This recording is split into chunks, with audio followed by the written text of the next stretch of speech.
Imagine an awakening like a lightning bolt. The world you once inhabited crumbles to dust.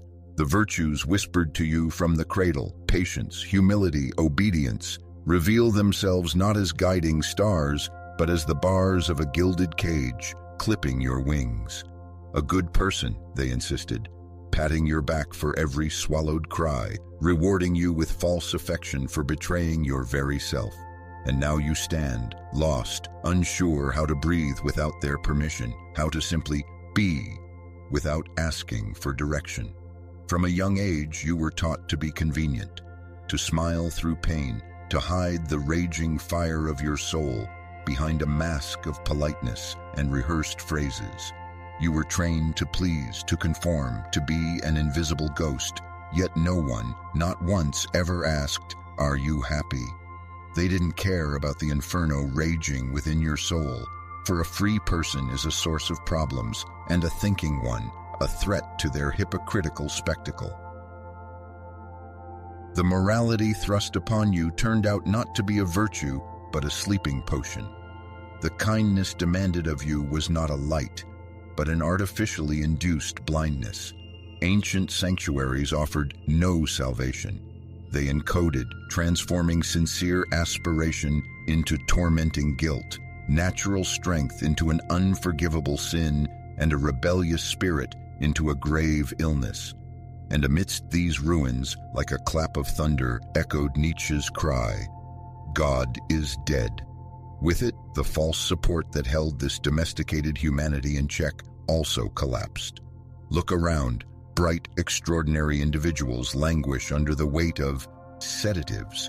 The brave and daring are silenced, and the strong and resolute are transformed into faceless, obedient, adaptable slaves.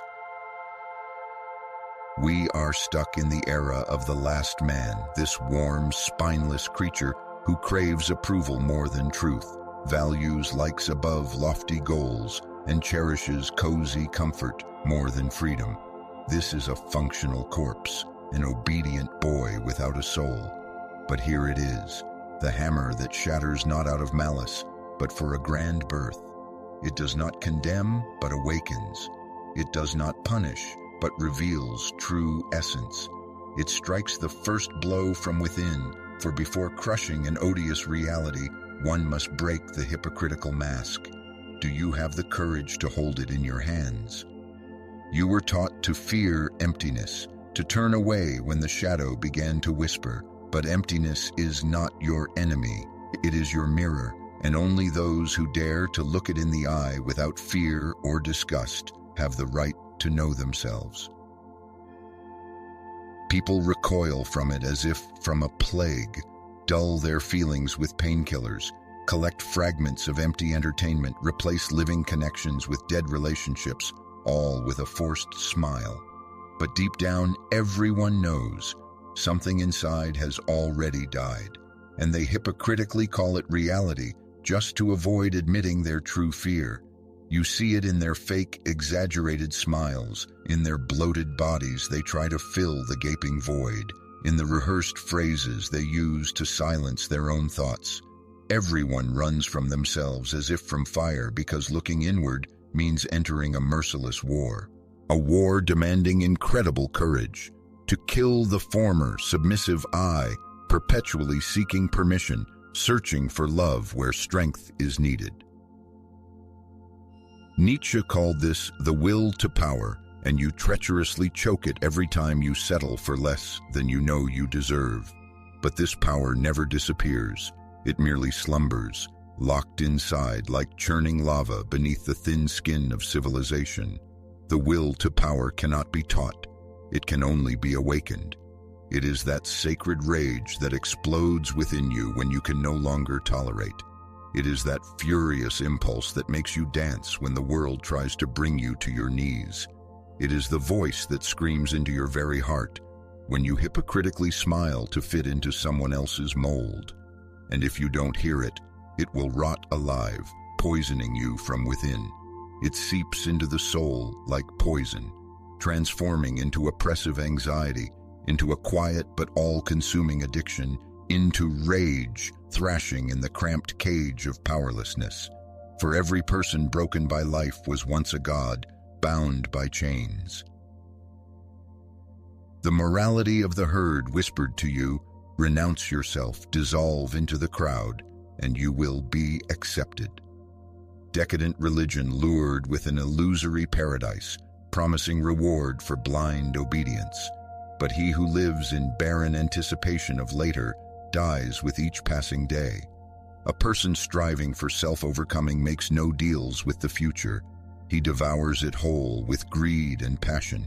He loves his shadow as an integral part of himself, embraces his inner chaos as a source of inexhaustible energy. With wild, triumphant laughter, he tears off the mask, exposing his true face. He does not beg for salvation. He creates himself, a cruel and sacred work of art. And you still torment yourself with the question, why don't I inspire obsession? Why don't they cling to me as if I were an entire universe? Because you don't vibrate, you don't burn with an inner fire, because you merely repeat others' words, copy others' actions. You live as if begging for the mercy of existence. And no one, hear me, no one falls in love with a pale copy. The problem isn't that you wear a mask, we all wear them, but that you've forgotten it's on you. You've learned to hypocritically smile and say everything is fine when your soul is shattered into pieces. You mechanically parrot about goals and good habits when the only thing your entire being craves is to sink your teeth into life, to feel its taste, its pain, its insane beauty. You've become a prisoner of someone else's design, a puppet of a system where only repetition, imitation, and blind obedience rule. Forget thoughts, feelings, forget your true self. You've been turned into a pathetic actor, mumbling rehearsed lines from cheap self-help books, a hawker of fake authenticity. And the worst part, you're proud of this vile mask. You've polished it to such a sheen that you've stopped seeing the difference between it and yourself. But know this, behind that mask, your true essence is rotting and decaying. For authenticity is not a subject of study, but a furious cry of the soul. It is an indomitable fire that recognizes no boundaries. It is that sacred rage that demands the destruction of everything that holds you in a death grip. You've confused transformation with mere domestication. You naively believe that by becoming more convenient, you would gain freedom, but freedom is born not in adaptation, but in rebellion against everything that is not part of you. Nietzsche spoke not of evolution, but of an explosion, of an all-consuming flame, of total destruction necessary for a new birth.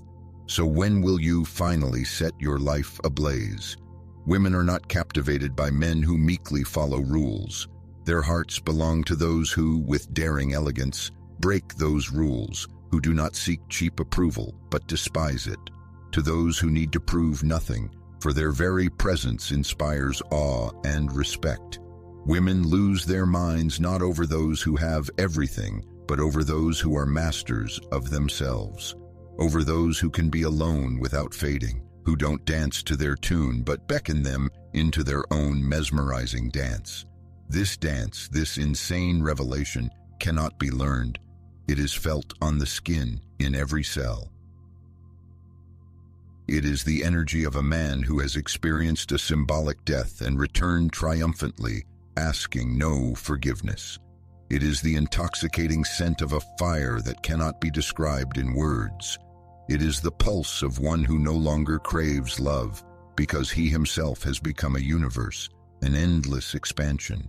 A real man does not beg for the right to exist, does not plead for love, does not bargain with his voice, does not grovel for a place in the pack. A real man, the one Nietzsche foresaw, is he who crashed into the abyss and from the wreckage of his life built a throne. He did not seek meaning, he forged it himself. He did not ask for answers, he shouted them in the face of the world. He did not become better, he became himself. But there is a price to pay for this. One must be ready to lose everything, their beliefs, their reputation, their imposed alien personality. The will to power is not born in the sterile halls of modern gyms, nor in motivational courses. It is born the moment you accept your dual nature, a divine beast, half wild, half illuminated by lightning, and you stop apologizing for your desires, for your insatiable hunger, for your inner fire. Do you crave to drive them mad? Do you dream of disarming them with your mere presence? Begin by embracing your dark side. Stop hiding your true impulses behind a mask of propriety. A man who inspires obsession is not a flawless goody two-shoes. He is the one whose arrival makes the air hum with tension. His energy pulses from the very heart of creation. He radiates a magnetism that is impossible to resist. Mediocrity whispers, "Don't be so passionate, don't think so deeply, don't feel so intensely." But the great ones never followed the crowd. They shattered reality with every step, leaving an indelible mark. And while you wait for the perfect moment, the most daring, the most wrong, the most alive one has already claimed what was meant for you. Remember, the world favors not the kindest, but the most awakened. So will you continue to grovel, or will you finally open your eyes and take up the hammer? It's not about the art of seducing women. It's about becoming a man who cannot be ignored, not because of beautiful words, but because of the power he embodies. His gaze, his posture, every movement, everything speaks of inner strength. You frequent modern gyms, meticulously watch your diet, devour books, work on your diction, study concepts of male value and high status, hone your public speaking skills. But why are they still not obsessed with you? They smile at you, express admiration, even thank you, but they don't desire you. What's the secret? You display yourself like an expensive commodity, while he, living in the shadow of humble dwellings, without a penny to his name, without polish or tinsel, ignites hearts. You sell yourself, and he simply is. And a woman's soul will not be set ablaze by a price tag. It is captivated only by true presence. Your unassuming friend who has not known success, but burns with desire. He is truly dangerous. In his gaze there is no hesitation, in his movements, no haste. In him there is no desire to please or compete. He doesn't repeat others' words, doesn't try to make himself interesting. He is an untamed flame asking no permission, and women feel this because it cannot be faked. Nietzsche declared like a judgment, "He who cannot command himself will be commanded." The choice is yours. Rule your destiny or be sold. Look around in these corporate towers. You praise mediocrity, swallow your true thoughts, sacrifice your time for fear of appearing selfish, and then wonder why you don't attract attention. There is no attraction without energy, and from you emanates only fear, carefully masked by expensive perfume. Feminine energy defies logic. It responds to intensity, and yours slips through your fingers every time you force a smile just to avoid bothering anyone. Remember the last time you spoke the truth without hiding behind masks? When you followed the call of your heart, not cold calculation. When you boldly said no without justifying yourself, without trembling in fear. You've forgotten that feeling because you've been tamed. You've been convinced that being authentic means scaring people away. But Nietzsche, like a clap of thunder, proclaimed, "The genuine man wants two things, danger and play. Therefore he wants woman, the most dangerous game." And you, do you play or beg for love? As long as you remain a timid contender, a good boy with carefully chosen phrases and meticulously planned goals, you will forever sit on the sidelines of someone else's desire. You may be admired, perhaps, but never given to completely. For obsession is born not from respect, but from dizzying passion, from a flame that cannot be tamed, from a person who lives life to the fullest, asking no one for permission. It's not what you own that matters, but what you are. Not what you say, but what you silently believe when the world crumbles around you. Not your body, but your ability to bear your soul without fear. Women don't seek perfection, they are drawn to flaws, cracks through which true power breaks through, and you're still trying to win them over with tales of travels, accolades, embellished stories, but passion doesn't arise. It manifests itself. Remember that guy, not handsome, but with some kind of spark. He doesn't try to force laughter, doesn't justify himself to anyone, stays silent while others make noise, but still attracts attention. Why? Because he is honest with himself, with his weaknesses. He needs nothing, and it is this independence that drives people crazy. Nietzsche said starkly, "Freedom is the will to be responsible for oneself." And you, how many decisions do you make daily to maintain your imposed image? I remember one.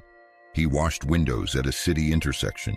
He had no Instagram, no concept of a personal brand, but he moved as if the whole world was at his feet.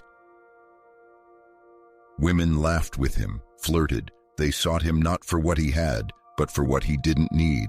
He moved through life without comparison, without anxiety, without craving attention. And you, with your minute-by-minute schedule, with moisturized skin and a burnt-out soul, are still seeking approval. And that's what makes you invisible. Strength is measured not by your achievements, but by what you can lose without losing yourself.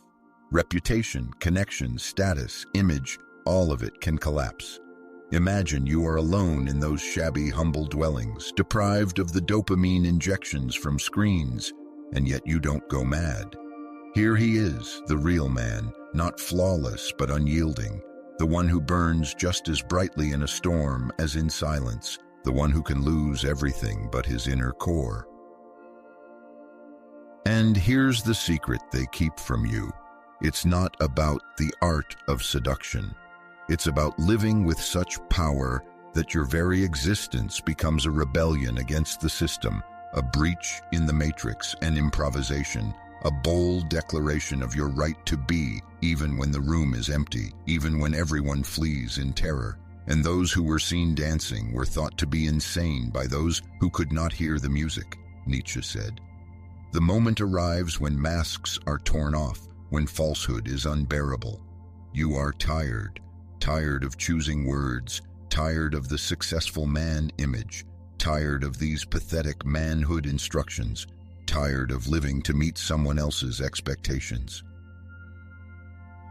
And then something breaks inside, as if the earth opens beneath your feet, and from that gaping crack erupts a voice, not someone else's, not from gadget speakers, not a mentor's whisper, but your own guttural scream. Enough. You were not born to be flawless. You are here to burn with fire. This turning point cannot be conjured by sugary meditations or saccharine affirmations.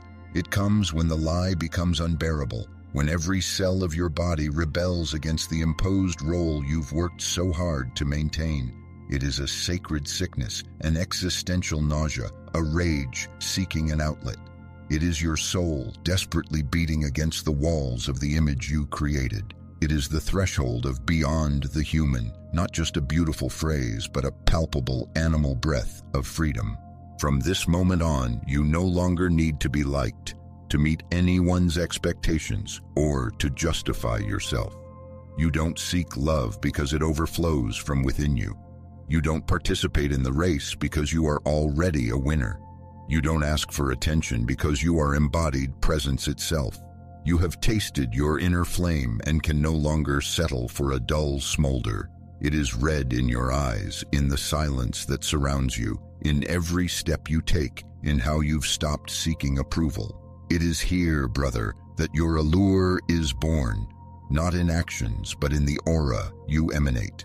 You have become the embodiment of rebellion, a living threshold, a walking crack in the fabric of reality, an emptiness that has found its dance with wide open eyes. Nietzsche, without flinching, declared, "Man is a rope stretched between the animal and the overman, a rope over an abyss. And you, at last, have stepped onto this path. But merely knowing this is not enough. You must burn everything from the past to ashes. All those good sons, upstanding citizens, ideal guys, all the masks that made you acceptable but utterly faceless. The rebirth beyond the human, does not happen in whispers, but in the roar of explosions. It's not about becoming bad, but about becoming authentic, an unpolished diamond, whole and inconvenient, incandescently hot. And you've already felt it. You already know it. You've looked in the mirror, and that gaze no longer gives you peace. You can no longer pretend you don't understand. You've already seen it, felt it in every cell. You've felt the oppressive weight of the mask on your face, heard that voice. Not the one from books, not the one whispered by influencers and motivational gurus. This voice requires no proof. It simply states, this isn't life. It's just endless repetition. And to repeat is to die. To die slowly, standing with a false smile on your face, in an existence polished on the outside but rotting from within. Ordinary men grow old, remaining empty because they lacked the courage to be dangerous. Their entire life is obedience, hypocritically presented as virtue. They confused efficiency with fulfillment, structure with freedom. Nietzsche spoke not of achieving goals, but of crushing time, of devouring the old self, like Saturn consuming his children. He saw chaos not as punishment, but as a fertile womb where the overman is conceived. Not as an elevated idea or a mystical revelation, but as a sensual stance towards reality, as a presence that needs no external validation, as an existence breathing from its own core, not from imposed expectations. He who has tasted his own fire can no longer drag out a miserable existence. In his gaze, defiance; in his silence, depth; in every movement, an unyielding force. It is at this moment that obsession is born. You cease to be merely a man. You become a gateway, a rift in the fabric of reality, a call to the wild and untamed. You are the living negation of everything familiar, predictable, embellished. Women cannot express it in words, but they instinctively feel the searing imprint of authenticity. You are no longer just a shell. You are an explosion, a detonation. Nietzsche said, "Man is a rope stretched over an abyss." But he didn't mention that with every accepted lie, the rope tightens further. Deciding to walk it, you burn bridges, cut off the path back, consumed by the certainty. Better to lose everything than to betray yourself again. And this certainty, brother, pulses within you. Thus is born beyond the human, not in silence and peace, but in the crucible of war, not in clarity, but in a dizzying abyss. He comes not to teach, but to embody. His life is not a moral lesson, but a raging fire. His presence is not a guide, but a daring challenge. His soul does not crave recognition. It yearns for birth in flesh and blood. So if you've reached these lines, you are no longer just a student. You are an embodied threat. The world no longer needs proper men, those who recite Nietzsche by heart, but cower under a disapproving gaze. Those who preach about masculine energy but beg for permission to exist. Who quote chaos but live by algorithms like bureaucrats. The world needs something else. It needs men who are compasses, not those who blindly follow maps. Men who do not wait for fate but forge it themselves, fiercely breaking the chains of predestination. Beyond the human is not a comic book hero. It is a man who has rebelled against obedience, stopped humbly begging for love, chasing illusory success, buying false enlightenment. He has begun to live as a dangerous work of art, breathing rebellion. He no longer craves applause, understanding, or approval. His life is so intense that it becomes a silent lesson because it cannot be explained. It can only be felt on the skin, in the gut. And you? When will you stop being a parrot? When will you turn off these endless videos and start igniting your reality, turning it to ashes from which something new will grow? When will you stop sharing a bed with women you don't admire, working where you despise every moment, pretending everything is fine while your soul bleeds in chilling silence? Among the ruins, like a prophet, Nietzsche thundered, "One must have chaos in oneself to give birth to a dancing star." Where is your star? Where is your unrestrained dance? Women are captivated by men who don't need their approval to feel strong, by those who allow them to leave but they still stay, enchanted by their presence, by those who don't humble themselves begging for love but generously give it, by those who don't waste time competing because their choice is themselves. And this is not a game. It cannot be learned. It is born from an inner breakage, from the ashes from which you refuse to rise in your former guise. Are you ready to lose your familiar image, to be alone, to be an eccentric, burning from within, an egoist, a heretic in the eyes of the crowd? For only he who is ready for rejection can become unforgettable. Only he who looks into the abyss without trembling deserves dizzying freedom. As if throwing a dagger straight to the heart, Nietzsche whispers, "Is not life too short to bore oneself?" And you are still repeating rituals that extinguish your fire. No, this is not the end. This is merely the beginning of the explosion. The crack has already appeared. The hammer awaits its hour on the table. Emptiness looks you in the eye. The mask is no longer needed. Cast it off. Are you ready to forge yourself anew? Forget my words. Listen to what screams inside when the world falls silent, to a voice born not from outside, not seeking to convince, but simply blazing with fire. A dark echo whispers, "You came not to obey, but to burn." No more hints, no more excuses, just the rope over the abyss. Either you take a step forward or you are condemned to repetition. What you don't destroy today will devour you from within tomorrow. Look in the mirror, not the one in the bathroom, but the other, the repository of your broken promises, buried desires, cowardice disguised as prudence. This mirror does not lie. It needs no words. It simply awaits your decision. Either you break the mask, or it grows into you until you rot with it. If you choose to stand still, it won't be reality that crushes you. Shame will devour you. Drop by drop, it will dry up your soul, turning it into a lifeless statue. And here it is, shame. It will catch up to you at 47 in a stranger's bed, next to a woman whose gaze glides past you in a life devoid of spark. You will remember the missed chance, and that will be the cruelest punishment. For there is no hell more terrifying than the cage you chose for your own slumber. But if you dare to leap into the abyss of change, burn the past to ashes, symbolically die this night, no one will be able to touch you. You will no longer be someone's name, someone's possession. You will become a fire breaking through the darkness, a crack in the monolithic wall, a dance born in emptiness. Women don't crave perfection. They are drawn to a flame burning without permission, an untamed energy inherent only to those who are free from need. So what will you choose? Will you continue to ask permission to live, or will you flare up with dignity? Will you remain in this abyss, or will you build a ladder from your own ruins?